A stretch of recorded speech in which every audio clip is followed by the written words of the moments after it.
This is Green Apple. We are back on our track by track listen through to the Attitude album. We've been going on with this one for a while, but I told you I'm going to stick with it because I'm enjoying this and I want to hear every single song and really get an idea for what Mrs. Green Apple sounded like in this particular phase of their career. Because I've done so many of the singles, I wanted to get an idea for the albums, really kind of look past what they do when they're getting the big views. And well, they always get the big views, but listen to what they do in between those big hit songs when, you often hear the creative directions expand and other things that wouldn't normally appear on the normal albums. And funnily enough, the last song we checked out was actually Kimosabi, which that was a shocker. And I mean that in a good way. That was a song that really surprised me, went in a direction that I did not expect, and both kept the Mrs. Green Apple sound, but took us to a place that I'd never heard the band go before. Really enjoyed that, and I was glad to see a lot of you guys enjoyed that in the comments as well, so that was really cool to hear. So far, though, this has been a really intriguing album. Now, obviously, we skipped over Romanticism because that was a song I'd already reacted to in its own right before I started doing this track-by-track listen-through, but I know that song. We've had quite a range of music. But what's really interesting about this one we're going to be checking out today, which is called Usoja Nayo.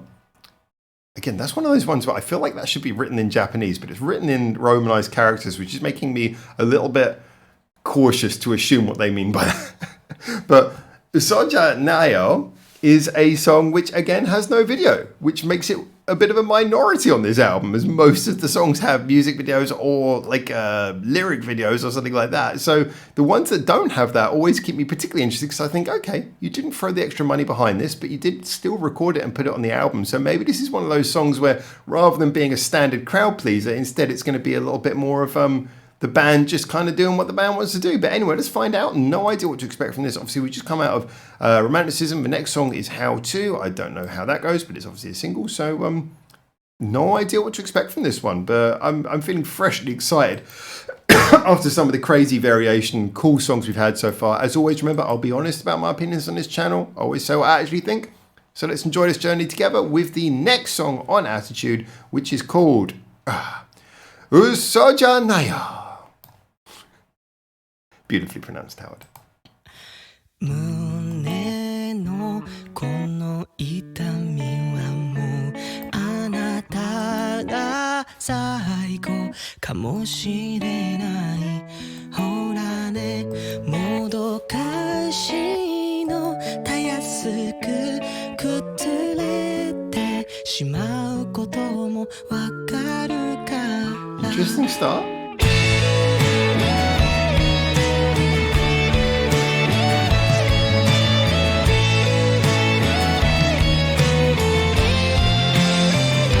Tonally very pretty.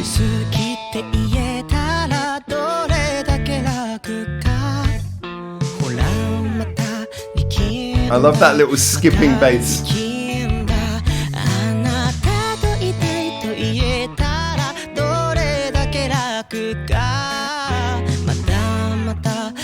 Little skip drum beats as well. Love those little touches in there.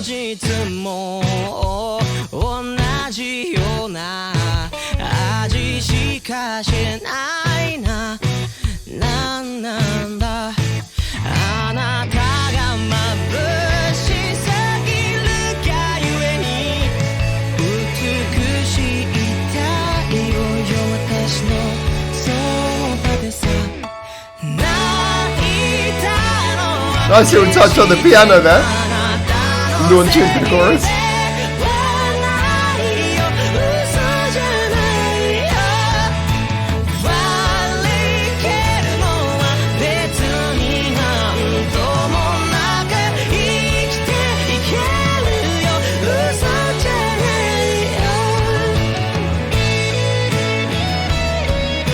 Piano adds a nice little touch in there as well.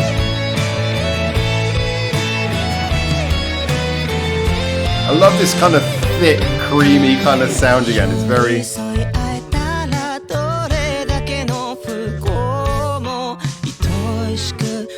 a little electric piano sound there as well. That's nice. And then the real piano. It's nice. All those little layers of sound happening at the same time.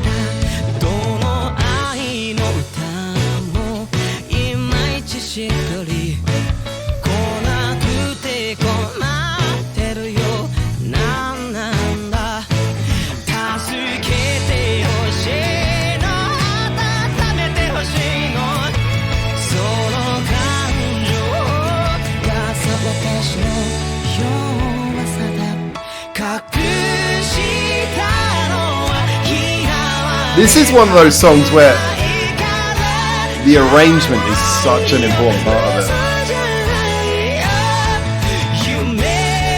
For me, the big thing here is just the bed of sounds and the way they rise up in the chorus.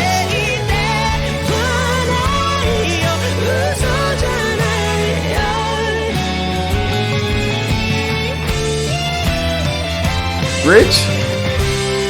Yeah, proper bridge. Oh, that's nice. That's nice. I like that. That key change is beautiful. It takes us to a slightly different place. That's really what the song needed in that moment.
All right, it's before he plays the next track. That was a very pretty song, but I have some kind of interesting and mixed feelings about this one. Because, you know, this is the kind of thing where when I listen to this, just immediately you're struck by how beautiful, like, the sound is. The layers of sound, like, you got these little things coming in, like that little sort of very spaced out electric piano kind of, it wasn't even electric piano, just this weird sort of very gentle, not dull, but kind of very rounded sounding synth just quietly playing at the top, and the pianos and the layers of guitar, the drums playing in a sort of a very steady but just the occasional little skip beat or the little nice little moment in there, the bass doing a fairly simple line but these just sort of nice moments where it occasionally pumps the notes and then holds and slides a note and pumps a note. You know, it's like this gentle, delicate little balance of all these beautiful sounds coming and going. And now, so I have to be a little bit careful because I know that, especially when you talk about bands like this, there's people who are like ultra fans who like and you get this with any band, they'll be like ultra fans who love everything and don't like when there's a criticism that you have. But I say, I'm always honest on this channel, and there is kind of, I don't want to call it a criticism, but there is one thing that I've noticed that to me very much sets songs like this and Loving apart from songs like Viking and Kimosabi. And I think those two are good examples. In that, for me, this song on a purely arrangement level with the sounds and things that are going in is really lovely. I really like it. And it also has a really lovely melody, and it's one of those songs where it is beautifully performed, and if I'd never heard Mrs. Green Apple before and someone played me this song, I would be like, I want to hear more of that. Because it is good. It's a really good song. But I can understand why this is one of the songs that they haven't given a video for. And the reason I feel that is because it feels to me, again, like one of those songs where everything about the way this song is structured, it doesn't feel like it has any fresh ideas that we haven't heard from Mrs. Green Apple before, in that it's beautiful, but it certainly sounds like something that they've done before. It doesn't sound like there's any particularly new ideas in this one. It's just a good example of the Mrs. Green Apple formula being executed in a fairly reliable way. The melody, again, I know some people don't like when I say this, but I will say it. Every writer has their own style. The melody does sound very familiar. This sounds like a melody that he's kind of done this melody before. It doesn't sound like it's, again, the scales that he's using, the way that it resolves, that's a very normal kind of cadence that he's used in a lot of songs. It's kind of just, it's very predictable if you've heard Mrs. Green Apple before. But that's not to say it's a bad song. It's just like one of those songs where I can imagine you write it and you go, this is a beautiful song, but yeah, I kind of feel like I haven't really pushed myself. Okay, well, let's record it. It's pretty. Okay, we'll put it on the album, but there's no need to give it a music video. Don't release it separately. Just, hey, people might want to hear it, put it on the album. When I hear songs like that, I think, okay, that's nice, but it's kind of the definition of an album track.